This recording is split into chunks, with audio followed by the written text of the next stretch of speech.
শীত কিন্তু গুটি গুটি পায়ে এসে হাজির হয়ে গেছে।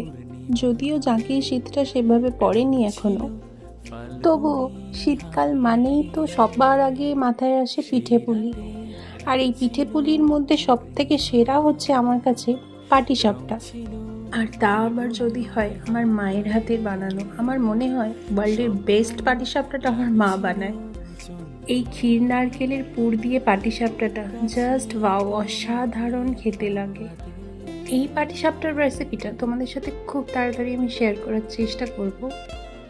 শীতের সন্ধে, হালকা হালকা শীত, আর তার সাথে এরকম গরম গরম ধোঁয়া ওঠা গাওয়া ঘিয়ে ভাজা পাটিসাপটা, হুম, ব্যাপারটাই আলাদা, তাই না?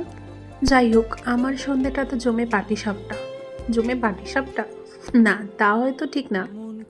যাই হোক, আমি খাই আর তোমরাও বানিয়ে খাও। চলো, টাটা।